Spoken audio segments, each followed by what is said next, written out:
Oh yeah, it's finally that time again. Seems like it's been forever since I got something from Japan, but I finally did. An amiami package. So let's get into this thing quick.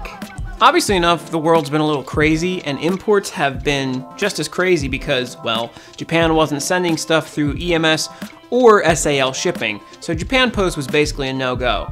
I actually emailed Amiami specifically and was like, look, can I send my stuff out via DHL instead? And they're like, yeah, you'll have to pay the difference. And I was like, that's fine. So they told me the difference, and they shipped it, and it got here in like 3 days. So if that's an option with whatever website you're getting your imports from, do it, because you'll actually get your stuff. I'm not sure when this whole ban on shipping is gonna go for, like, with the international shipping for Japan. So yeah, if you want an option, this is one. It's a little bit more expensive, but it'll get you your stuff. See, for me though, time is important because if I get a figure sooner when it releases, I can have one of the first reviews of it out, which is good for me because then I might get more traction on the video. But for most people, it'll just be whether or not you're patient enough to wait. There's really not a ton in here, but there's some pretty cool stuff. Wow, they sent me 2 things. Thank you for your continued support of Amiami. Oh, wow. This actually addresses the pandemic, this little card that they included. And then there's just your regular thanks for shopping with us. Pretty cute designs overall. But let's get this thing open. I don't really think there's much in here at all. Yeah, there's not much in here. So let's start with the one thing that actually is relatively new. This is the Nendoroid of L from Death Note. This is, of course, the 2.0 version. This is the newer, nicer version because the original was incredibly ugly. So this is pretty exciting to get because they also released Light as well. So I'd like to get both of them and do a review for them. So we'll see that in the future. Now this isn't new, but it was just really way too cool for me to pass up. This is from Mado King Gonzort, which is just some weird mech anime that I'm not familiar with, but the design of this figure was too cool for me to pass up. This is also a Mega House figure, and I have yet to do one of their posable figures, so this is pretty interesting to me. This is a character named Musha Metal, or Musha Metal. He's pretty dope looking. As you can see, he kind of has like sort of a samurai look to him.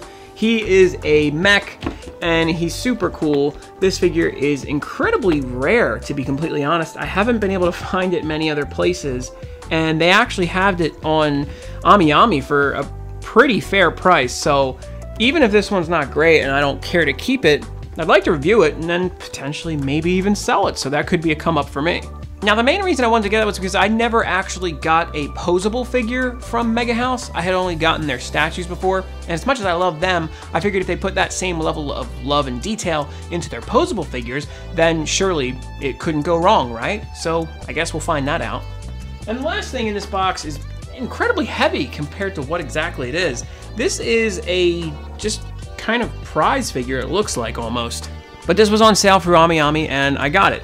It is a Super Saiyan 4 Vegeta figure, which is super nice. 9th anniversary figure. It's got just some awesome pictures of him on it. And like I said, this is actually incredibly heavy. I'm holding this right now. This is heavier than both other figures that were in that box. So I'm really excited to see what this looks like. It's from Banpresto. It's branded for Dragon Ball Super, even though Super Saiyan 4 Vegeta, to my knowledge, isn't in Super, but what do I know? And as much as I hyped it up, those 3 figures were all that were in that box. I've been really eager to get my stuff from Amiami, mainly because of this whole pandemic situation. This is just a nice hobby to have, is to be able to get my figures and be at home and all, but with the pandemic, it's been pretty tough. So if you're in the same situation as me, as a collector, and you're trying to get your figures, know that there are avenues you can go down if you're comfortable with still receiving stuff from Japan. DHL, like I said, was the option I used, and that got here pretty quickly, so. Just so you guys know, if you're interested in Kingu stickers, holographic or not, head over to the Discord, link is going to be below. And with that, thanks so much for watching. I hope you did enjoy this video. If you did, make sure to like the video, and hey, drop a comment and tell me what figure you would like to see reviewed first of those 3 that I just went through. Are you a collector? Are you getting your orders from Japan, or are you still stuck waiting? Comment that too if you don't like that first question. I'm going to link a video right here, and even if you've seen it, go ahead and click it, show it a little bit of love. Maybe you didn't leave a comment on it last time. Maybe you should do that this time. But get ready, because tomorrow's figure review is in the works now, and we will have it, indeed, in time. Until then, Weeaboo, I'll see you later.